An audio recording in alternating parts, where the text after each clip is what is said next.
Has the Texas Longhorns discovered themselves? Are they the team that we thought they were coming into the year? And it just took them this long to figure it out. Arch Manning, over the last number of weeks, have played a lot better. They're coming off a bye. They've had time to lick their wounds and get that extra week of preparation going into Sanford, face the Georgia Bulldogs.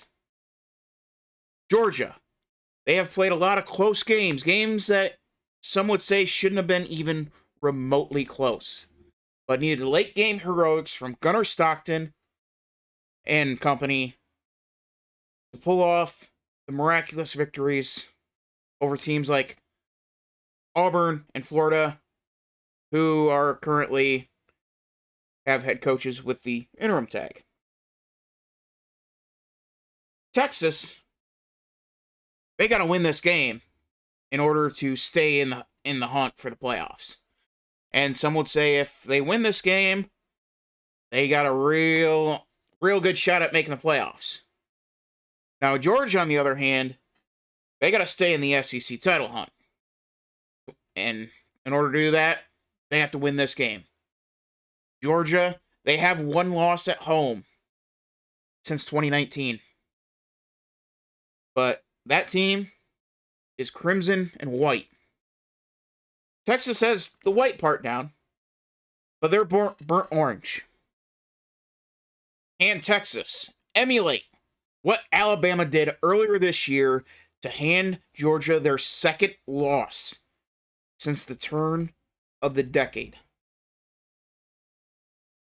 Well, let's dive into it, shall we? I'm Dylan Hilder. This is the Dylan Hilder Show. Make sure to like the video, subscribe to the channel, hit the notification bell so you don't miss any football or racing. And let's dive into this. The Georgia Bulldogs, they opened up as a 6.5-point favorite. That has since come down to 5.5 points. This game also opened up for the over-under being 49.5. It has since dropped a point down to 48.5. Ladies and gentlemen, the public, they're liking Texas here. They are liking Texas. The spread's dropped a point in Sanford. We know there is something going on in Athens. Are they good enough? Or are they just skating by not very good teams? We thought at the beginning of the year, Georgia's win over Tennessee was absolutely astounding. And then, you can say what you want about the final score in the Georgia-Alabama game, but Alabama went over to Athens, handled business, and Georgia, as they normally do, they climb back and almost pull off the comeback against Alabama. But of course, they came up short, as they do more times than not against the Tide. Now, take a look at the last couple of games that Texas has played. Looks like they found themselves. The Mississippi State game, that was that shock to the system, that and Arch Manning has come to life. They handled business against Vanderbilt. They made the miraculous comeback against Mississippi State. They beat Oklahoma after being a heavy. Well, I don't remember how heavy of an underdog they were, but actually, I think they were. They were a slight favorite. Nonetheless, this game is going to come down to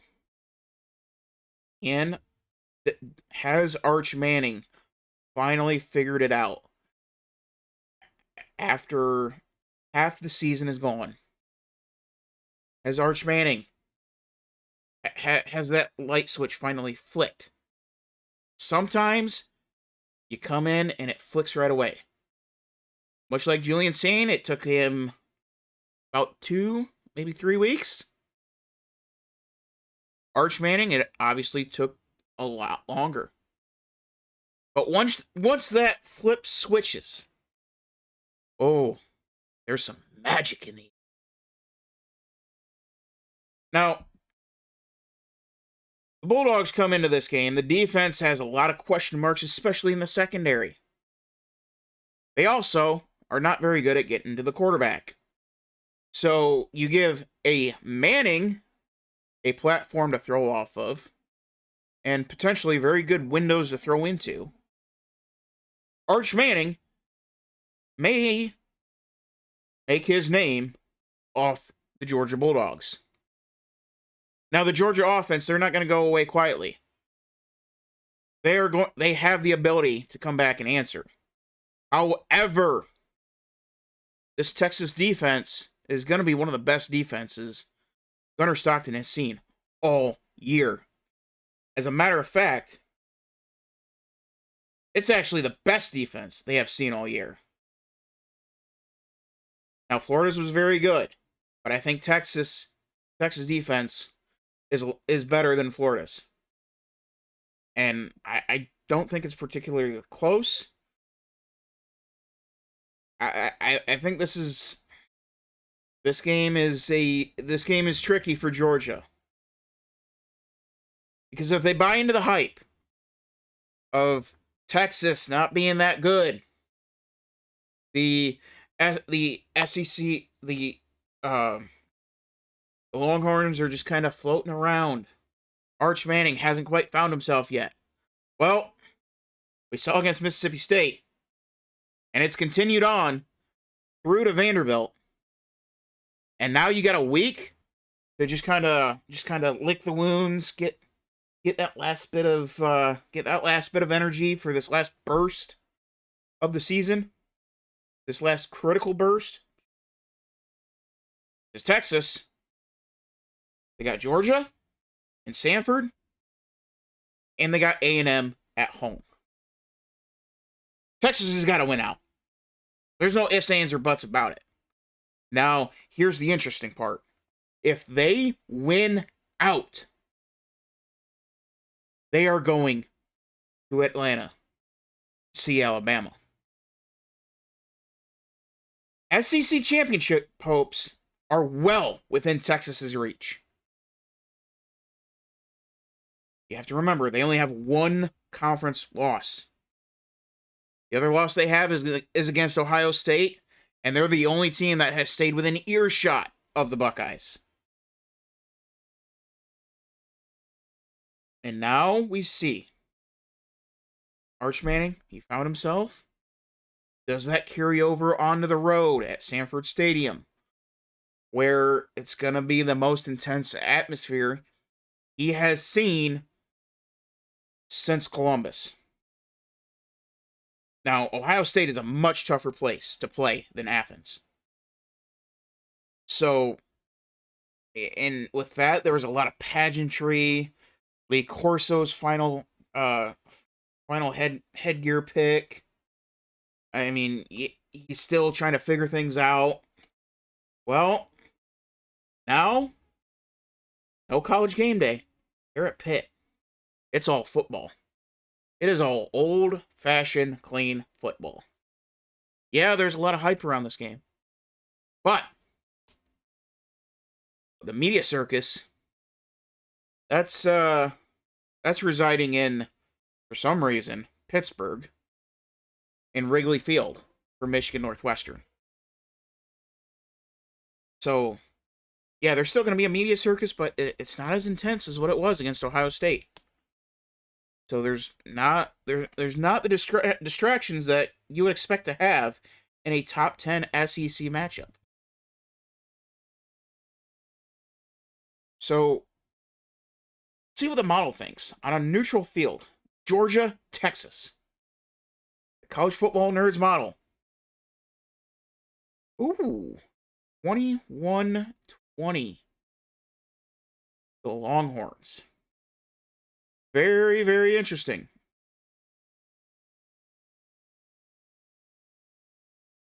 a defensive battle, 41.7.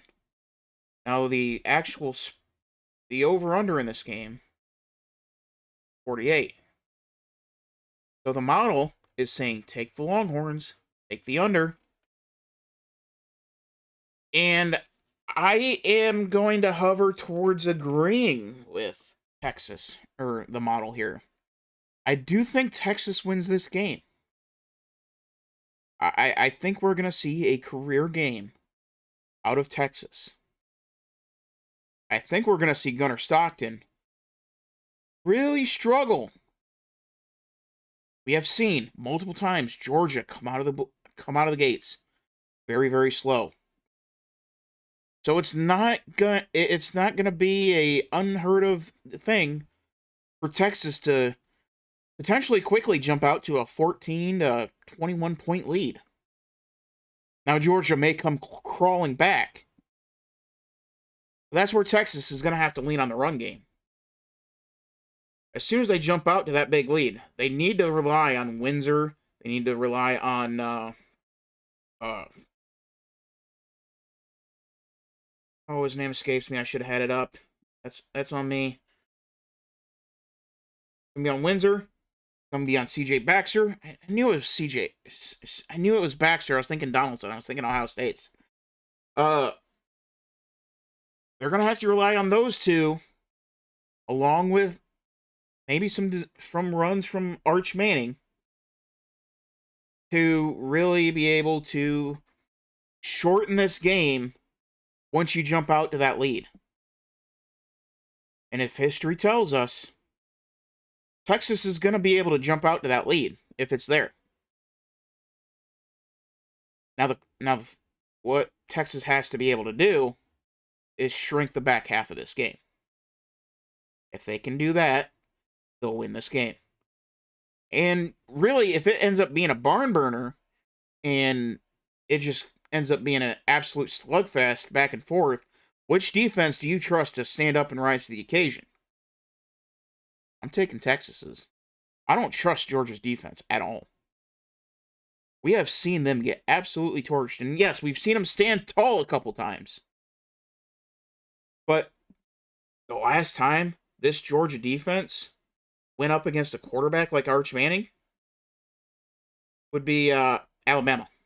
Ty Simpson. We didn't know how good Ty Simpson really was until that game.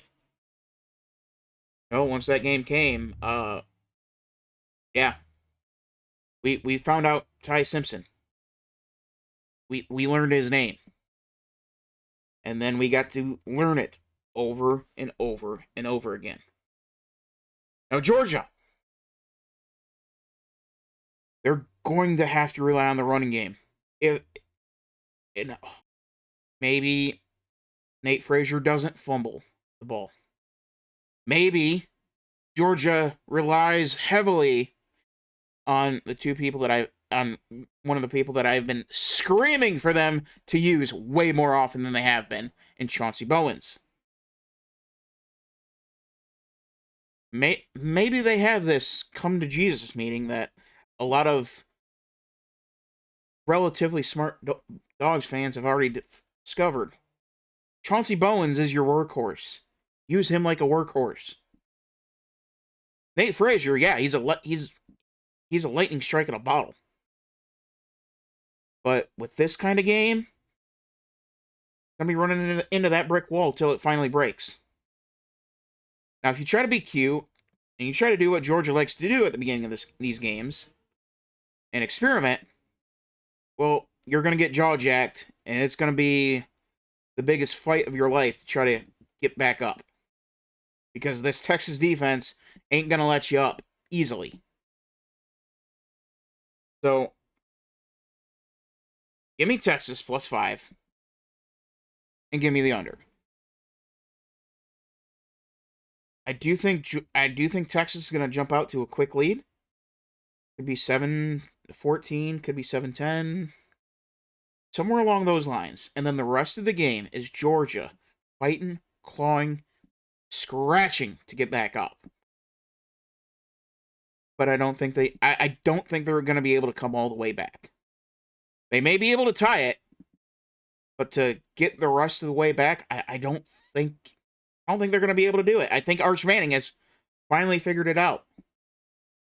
Just in time. Because Texas, even despite all of the woes that they've had this year, they are able. They have full control of their own destiny. They can get to the SEC title game. They can have a date with Alabama in Atlanta. And maybe right the wrongs of last year when they lost to Georgia for the second time. And that's another thing you got to factor in. This Texas team has experienced 2 losses to Georgia over the past calendar year. Maybe, just maybe, the third time's the charm. And I think it is. Give me Texas on the road into Sanford at plus 5.5. Give me that 5.5 point buffer, because I don't see Georgia winning by 5.5. I don't see this game. I see this game just being an absolute. It's gonna be a tale of two halves. I see Texas coming out, firing out of the gates, and then Georgia fighting and clawing their way back. Now the question is, this game could very well come down to who's got the ball in their hands last. Is it Arch Manning? Is it Gunnar Stockton? I'm going to trust Steve Sarkisian here. Could be foolishly. I haven't had much reason to trust him, but I got an even less of a reason to trust Mike Bobo and Kirby Smart in managing and handling this game. Give me Texas. They got the better defense. They truthfully have the better quarterback. Georgia's got the better run game. And that might be all Georgia needs. But give me the Longhorns. Hook 'em. Sanford Stadium. I'm Dylan Hoder. This is the Dylan Hoder Show. Make sure to like, subscribe. See you in the next one.